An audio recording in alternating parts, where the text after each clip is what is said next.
अस्सलाम वालेकुम जी। क्या हाल चाल है आपके? आई होप आप ठीक होंगे, खैरियत से होंगे।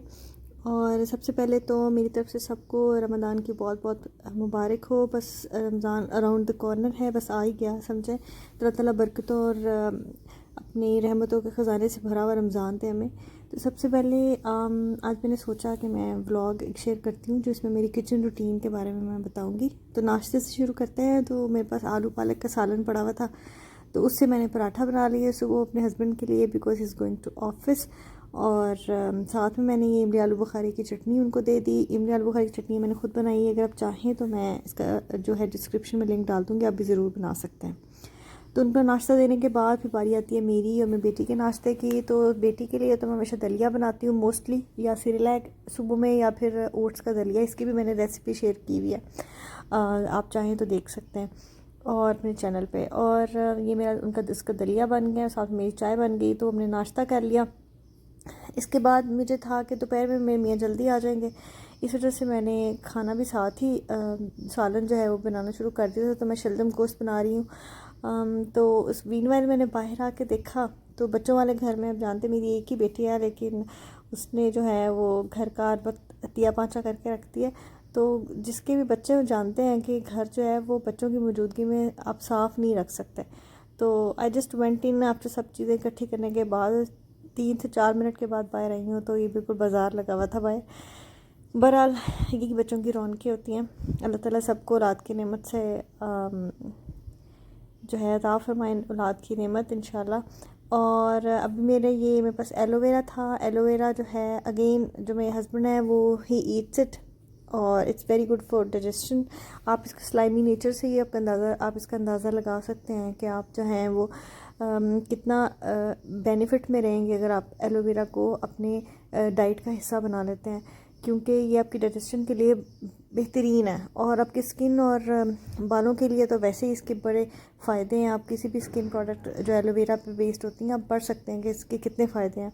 और वैसे भी it's good for health, for skin, तो क्यों ना इसको अपनी डाइट का हिस्सा बनाया जाए। तो हमेशा एलोवेरा को आप चम्मच से इसकी जेल निकाला करें, क्योंकि उससे अच्छी तरह से तो जेल निकल जाती है, दूसरा अनवांटेड ग्रीन पार्ट भी आपके इसके अंदर नहीं आता। तो ये जो इसकी जेल थी, ये तो मैंने अपने हस्बैंड के लिए निकाल ली थी, लेकिन जो इसके छिलकों के साथ हल्का हल्का रह गया था वो मैं फेस के ऊपर लगा लेती हूँ, और जो कुछ एक्स्ट्रा मैं छोड़ देती हूँ अपने लिए, तो वो मैं बालों के लिए यूज़ कर सकती हूँ किसी भी ऑयल में मिला के।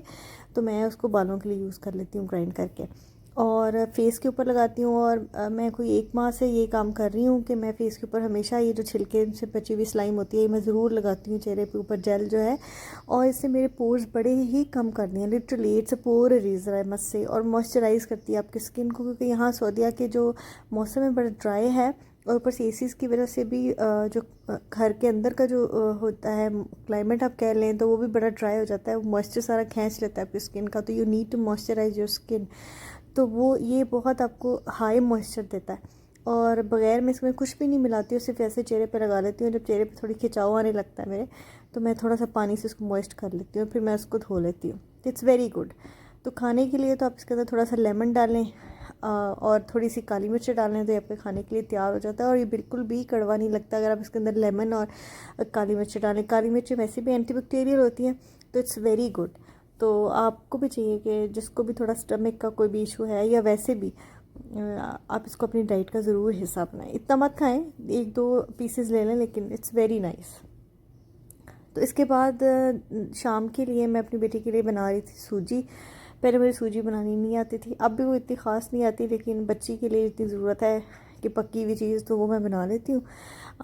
ये देखें, मैंने सूजी को 2 चम्मच मैंने सूजी ली थी, और 2 चम्मच ही मैंने घी लिया था, देसी घी जो होता है बच्चों के लिए बहुत ज़रूरी है। देसी घी देने में बच्चों को कंजूसी नहीं करनी चाहिए। कम से कम उनकी डाइट में दिन में 1 चम्मच जो देसी घी है वो ज़रूर उनके पेट में जाना चाहिए।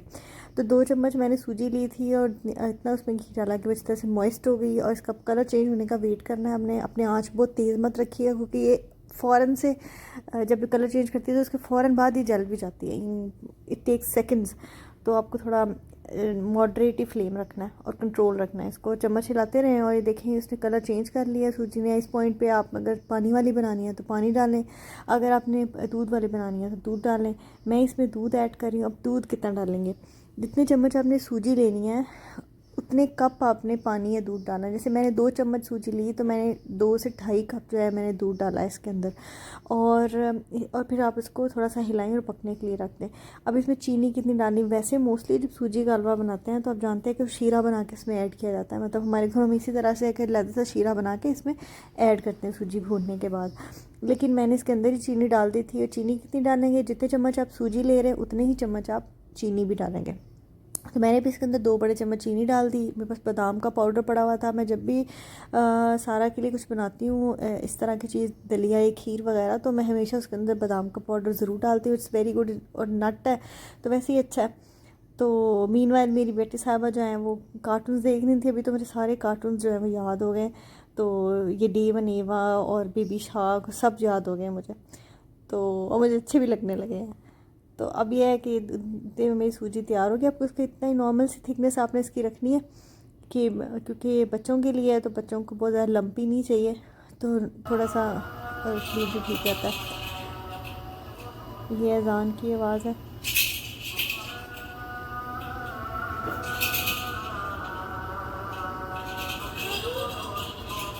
मगरिब की अजान का वक्त था, तो उसमें वो जो मौज़िन थे वो कह रहे थे सल्लू फी बुयूतिकुम। तो यहाँ पे कम से कम 1 माह से ज़्यादा ही हो गया हम लोगों को ये सुनते हुए कि सल्लू फी बुयूतिकुम, इसलिए क्योंकि आप जानते हैं जिस तरह से ये बीमारी फैली हुई है कोरोना की, कितनी हाईली कंटेजियस है। और इसलिए इसके बचने का यही तरीका है कि ह्यूमन टू ह्यूमन कॉन्टैक्ट कम से कम कर दिया जाए, फिर ये कंट्रोल हो सकती है। क्योंकि वायरस को होस्ट नहीं मिलेगा तभी वो ख़त्म होएगा।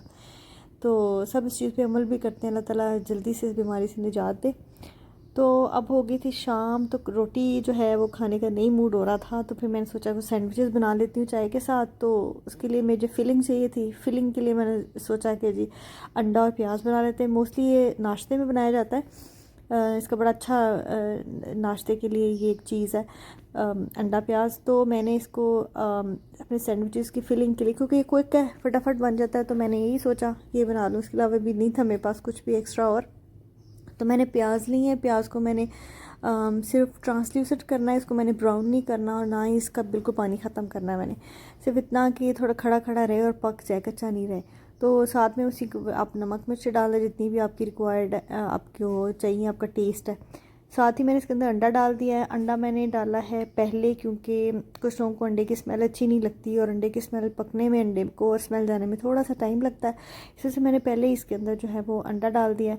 और जो बाकी सब्ज़ियाँ कटी हुई थी जैसे टमाटर और जो हरी मिर्चें थी वो मैं बाद में डालूँगी, क्योंकि टमाटर मुझे साबुत साबुत ही चाहिए, घुले हुए नहीं चाहिए। और इस तरह से मैंने इसको एंड पे डाला है कि बस हल्का सा इसमें कच्चा पानी इसका ख़त्म हो जाए, थोड़ा सा पानी ख़त्म हो जाए और ये थोड़ा सा पक जाए। तो मैंने आँच इस पॉइंट पे तेज़ रखनी है, क्योंकि ये वाला खाना जो है ये आप तेज़ आँच पे पकाते हैं, ताकि आपकी जो चीज़ों का जो इसके अंदर आपने सब्ज़ियाँ डाली उसका पानी भी ख़त्म हो जाए और इसका टेस्ट जो है वो कच्चापन जो चला जाए, पानी भी चला जाए, और लेकिन ये खड़ा खड़ा और थोड़ा ड्राई ड्राई रहे। तो ये मेरा जो है वो फिलिंग जो है तैयार हो गई है। और अब हम लेंगे ब्रेड, और मेरे पास एक सैंडविच के लिए वो जो चीज़ होती है वो पड़ी थी, उसको मैंने काट लिया। और आधी एक सैंडविच के अंदर मैं आधी डालूँगी। और चाहे आप इसमें मेयोनीज़ लगा सकते हैं, आप इसके अंदर केचप भी लगा सकते हैं। और टोस्टर में डालें, इसको टोस्ट कर लें। ना भी टोस्टर में डालें तो आप सिंपल तवे पे या पैन में डाल के इसको दोनों साइड्स गर्म करके वो भी इसके अंदर लगा सकते हैं। तो इससे ज़रा पैक हो जाता है, फिलिंग जो है वो बाहर नहीं निकलती। तो जितना मर्ज़ी आप चाहें क्रिस्पी कर लें। साथ मैंने इमली की चटनी दी है। तो सबने बड़ा इन्जॉय किया इसको। अगर आपको मेरी वीडियो अच्छी लगी है प्लीज़ सब्सक्राइब करें, लाइक भी करें, कमेंट्स में बताएं अगर आप कुछ पूछना चाहते हैं तो। Thank you for watching the video. Take care. अल्लाह हाफ़िज़।